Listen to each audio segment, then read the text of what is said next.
Fala pessoal, tudo bem? Professor Jean Azevedo, em mais uma aula mega importante para sua preparação. Falaremos hoje de Guerra Fria. Você não teve um conflito direto entre as grandes potências mundiais. Você teve ali um chove no molha, mas muito tenso entre duas grandes potências.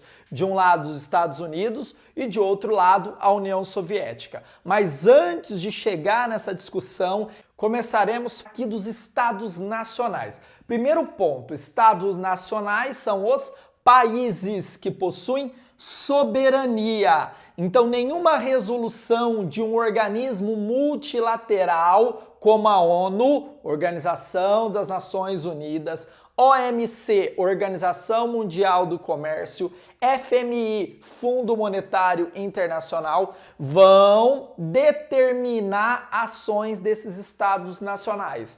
Estados possuem constituição, leis próprias, diretrizes próprias, que nenhum poder externo vai conseguir interferir, como é o caso de resoluções da ONU. Ela dá o quê? Diretrizes que esses países precisam seguir. Ah, mas qual que é o objetivo da ONU? É que não ocorra um conflito em escala mundial.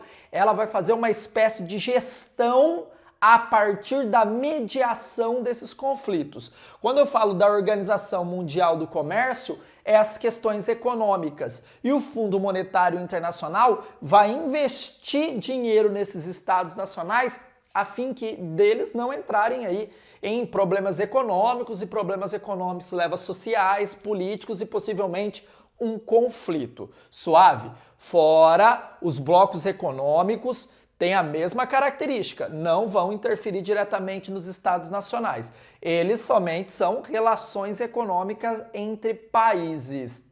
As empresas transnacionais e as ONGs têm um caráter externo em relação aos países. Por exemplo, nenhuma empresa transnacional vai obrigar o país a determinar políticas em prol dessa empresa. Mas sabemos que nós temos empresas com muito mais poderio econômico, político, do que países. Vamos pegar uma empresa aí maior que países. Por exemplo, você tem a ExxonMobil, a Total, que são petrolíferas, o próprio Google, empresa ligada à área de tecnologia, a Amazon. Com certeza ela tem ali um capital maior do que muitos países, por exemplo, da América Latina, como El Salvador, Guatemala, países da África, como Botsuana, como Congo, mas nenhuma empresa, na teoria, vai determinar políticas do Estado, como ONGs também. Por quê? Isso aqui são frutos de ações do Estado, porque todo Estado ele tem uma soberania.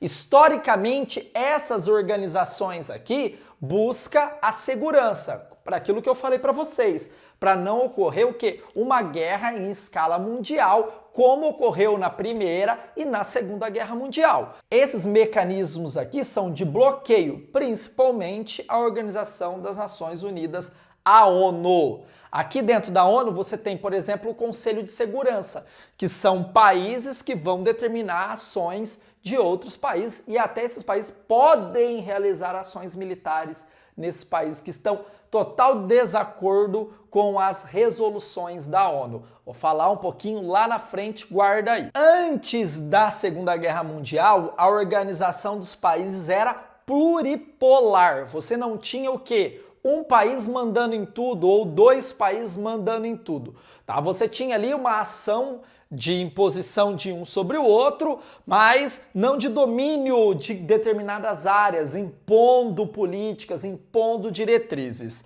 Isso durou durante 3 séculos. Aí nós tivemos o caso do Napoleão Bonaparte tentando dominar toda a Europa, que aí você vai fugir dessa pluripolaridade, mas a mudança mesmo ela vai ocorrer somente pós Segunda Guerra Mundial, onde o mundo deixa de ser pluripolar e passa a ser bipolar. Duas potências saem vencedoras da Segunda Guerra Mundial. De um lado, os Estados Unidos da América mostrando para o mundo que ele tinha a maior arma de destruição em massa, que eram as bombas nucleares. Os Estados Unidos mostra para o mundo sua capacidade de destruição quando ele arremessa uma bomba em Nagasaki, outra em Hiroshima, matando mais de 400 mil pessoas. Mas quem vence mesmo a Segunda Guerra Mundial, invadindo Berlim e retirando o Partido Nazista do poder, é a União das Repúblicas Socialistas Soviéticas. Então o mundo agora tem um outro cenário. Uma potência que vai emergir no final da Primeira Guerra Mundial.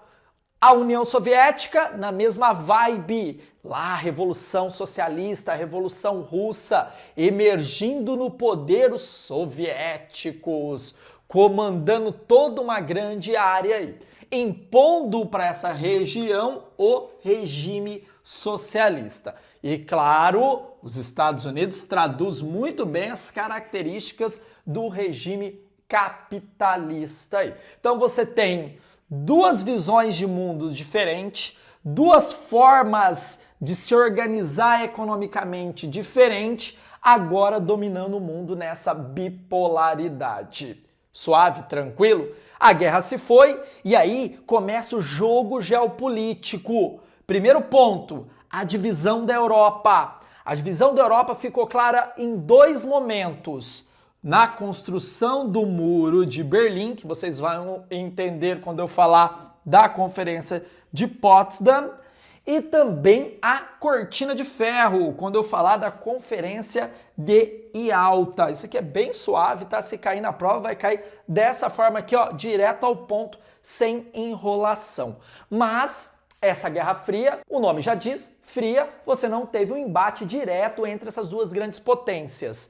Você tinha de um lado um regime, de outro lado outra forma de pensar o mundo, mas havia o quê? Um equilíbrio entre essas duas potências. Por quê? Você tinha as armas nucleares. Em nenhum momento um país falou, não, vou te atacar, vou jogar uma bomba em você, porque ele sabia que poderia existir um contragolpe. A União Soviética poderia ir lá e jogar uma bombinha nos Estados Unidos e vice-versa. Você teve momentos de tensão, como a base de mísseis em Cuba, quando a União Soviética rumou em direção à ilha cubana para instalar armamento nuclear, mirando direitinho ali para os Estados Unidos. Mas aí houve toda uma negociação e você não teve esse momento tenso. Volta aqui que não terminou. Como eu falei para vocês, a Conferência de Yalta é importante aqui porque vai dividir a Europa em Europa Ocidental e Europa Oriental. É a cortina de ferro. Dá uma olhadinha nessa imagem aqui. Você está vendo que há uma divisão, países da Europa Ocidental e países da Europa Oriental? Foi assinada a partir da Conferência de Yalta. A galera dos capitalistas, alinhada aos Estados Unidos, não aceitaram muito de início, mas deixaram, tudo bem, vamos dividir aí essas áreas de influência. Fora que depois você teve a Conferência de Potsdam, que vai dividir a Alemanha, a principal derrotada na Segunda Guerra Mundial, em 4 partes. Uma para a França, outra para os Estados Unidos, uma para a Grã-Bretanha e a outra para a União Soviética. Posteriormente, você teve aí a anexação da França, Alemanha e Estados Unidos por conta do regime capitalista e do poderio americano frente à Inglaterra e França, e do outro lado você tinha a Alemanha Oriental sob influência soviética. E ocorreu ali a construção de um muro dividindo essas duas grandes potências. De um lado, socialistas, de outro lado, capitalistas. Aquela história que todo mundo já sabe, né? Vou indicar um filme muito legal, chama Adeus Lenin. Assiste, que é sensacional, você vai entender aí o fim da União Soviética, né, e o processo de capitalização que o lado oriental passa. Mas, Jean, quando começou mesmo essa bendita Guerra Fria? Foi nesse momento aqui das conferências? Não. Você teve o início quando os Estados Unidos cria a doutrina Truman. A doutrina Truman era o seguinte: eu vou apoiar os meus aliados e qualquer agressão aos meus aliados eu vou agredir o agressor. Olha que frase interessante. Fora isso, os Estados Unidos deu rios de dinheiro para a reconstrução da Europa e do Japão por conta do Plano Marshall. Essa doutrina Truman vai levar a organização do Tratado do Atlântico Norte, sob a régide dos Estados Unidos. Esse órgão militar que o Trump sempre fala, olha, os Estados Unidos gastam muito com a OTAN. Você tem aqui bases militares estadunidenses instaladas na Europa para proteção da Europa frente a um possível ataque hoje da Rússia, naquele momento da União Soviética. Claro que você está falando de uma bipolaridade simétrica, então tudo que vai acontecer aqui o outro também vai fazer.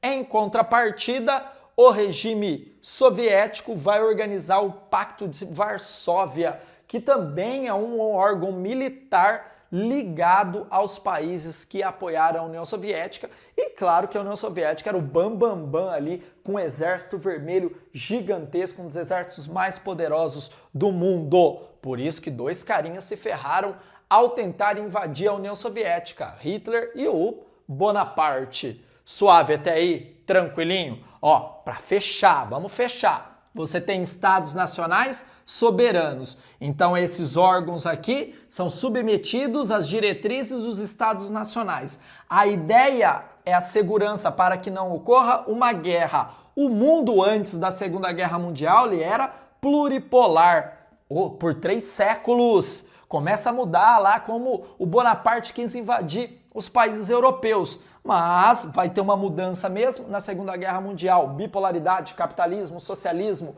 Era um equilíbrio por conta das armas nucleares. O que resultou dessa bipolaridade? A divisão da Europa. Fica claro, Muro de Berlim, Cortina de Ferro.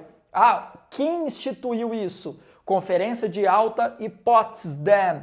E a Guerra Fria vai se dar início na doutrina Truman e no Plano Marshall. E aí você tem a adoção da OTAN frente aos países capitalistas e do Pacto de Varsóvia dos socialistas. Show! Resumidinho, arrumadinho para você, Gabarita Geografia. Tamo junto, desce o dedão. Abraços!